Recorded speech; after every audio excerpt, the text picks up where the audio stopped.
আসসালামু আলাইকুম প্রিয় ভিউয়ার্স, যে যেখান থেকে এই মুহূর্তে আমাকে দেখতে পাচ্ছেন সবাইকে আন্তরিক শুভেচ্ছা এবং অভিনন্দন। আমি পারভেজ বলছি জাপান থেকে।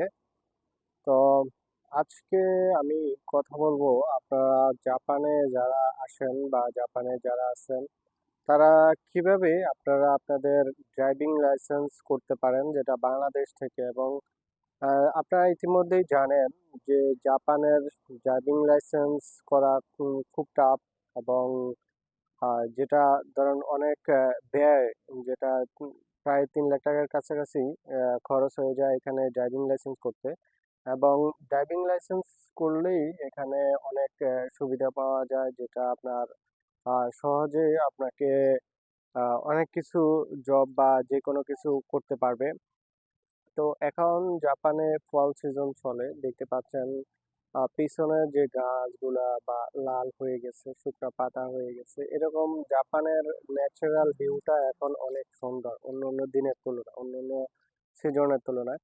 তো যাক, মূল কথা হচ্ছে আপনারা যারা ড্রাইভিং লাইসেন্সের বিষয়ে ইম্পর্টেন্ট বিষয় হচ্ছে যারা আহ, জাপানে আছেন বা বা জাপানে আসবেন।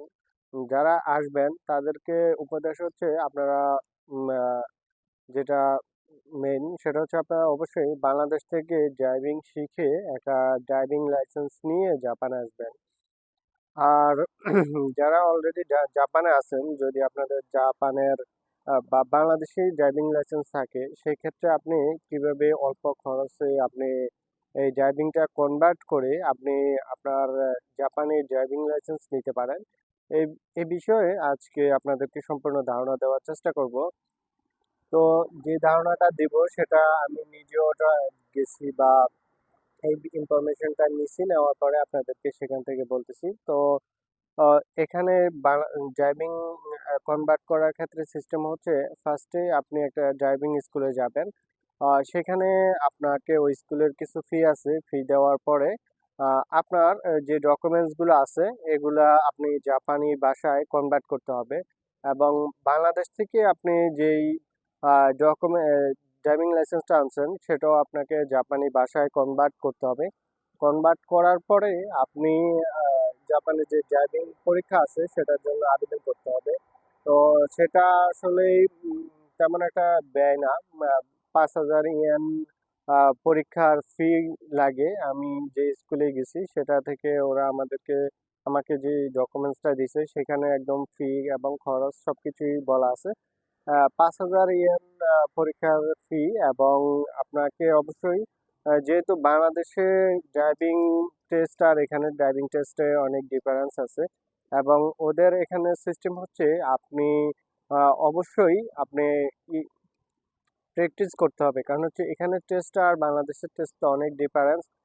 তো অবশ্যই এখানে ওদের ক্লাস করতে হবে। এবং প্রতি ক্লাস আপনাকে 2,050 টাকা, 50 ইয়েন করে দিতে হবে, এ হচ্ছে বিষয়। যদি আপনি আপনি যত ক্লাস করেন, প্রতি ক্লাসে আপনাকে 2,050 ইয়েন করে দিতে হবে। এবার আপনি 10টা করেন আর 20টা করেন, করার পরেই আপনি যদি নাও করেন তাও আপনার ব্যক্তিগত বিষয়। কিন্তু আপনি পরীক্ষা দিতে হলে বা নিয়ম কানুন জানতে হলে অবশ্যই আপনাকে 5-10টা ক্লাস আপনাকে অবশ্যই আগে থেকে করতে হবে। এ হচ্ছে বিষয়। আর আপনি আহ, যদি আপনার টোটাল খরচ, আসলে এটা আপনার উপর নির্ভর করবে আপনি কত কষ্টের উপরে আপনি আপনার পরীক্ষা দিতে পারেন বা কি আসল বিষয়। তবে আমার জানার মতে যদি বাংলাদেশ থেকে মোটামুটি ভালো লেভেলের এক্সপার্ট হয়ে জাপানে আসে, তাহলে অল্প টাকায় আপনি এই জাপানি লাইসেন্সটা পেয়ে যেতে পারেন। এবং আরেকটা জিনিস মনে রাখবেন, জাপানে যদি আপনি এই টেস্টে একবার ফেল করেন তাহলে কিন্তু আর আপনি বাংলাদেশি যে লাইসেন্স নিয়ে আসছেন সেটা আপনি আর কখনো কনভার্ট করতে পারবেন না এখন। এবং জাপানি স্টাইলে আপনাকে যে ড্রাইভিং স্কুল আছে সেখানে ভর্তি হয়ে টেস্ট দিয়ে ধাপে ধাপে আপনাকে যে লাইসেন্স প্রক্রিয়া আছে সেটা নিতে হবে। তো যারা মোটামুটি ভালো এক্সপার্ট তারাই আসলে এই কনভার্টটা করবেন। এবং যদি এক্সপার্ট না হন তাহলে ড্রাইভিং স্কুলে গিয়ে ভালো মতো প্র্যাকটিস করে, ক্লাস করে এবং রিটার্ন ভাইবা বিষয়গুলো জেনে তারপরে আপনারা এই পরীক্ষাটা দিবেন। তো আজকের বিষয়টা মূল ফোকাসটা হচ্ছে এই বিষয়টা ড্রাইভিং লাইসেন্স কনভার্টার, এবং খরচটা আপনার টোটালি মূল খরচ হচ্ছে এটা। বাকিটা হচ্ছে ক্লাস খরচ। ক্লাস আপনি যতবার করবেন সব ততবারে ওই পরিমাণ খরচ দিতে হবে। এই হচ্ছে মূল বিষয়। তো আশা করি আপনারা ভিডিওটা সম্পূর্ণ বুঝতে পারছেন।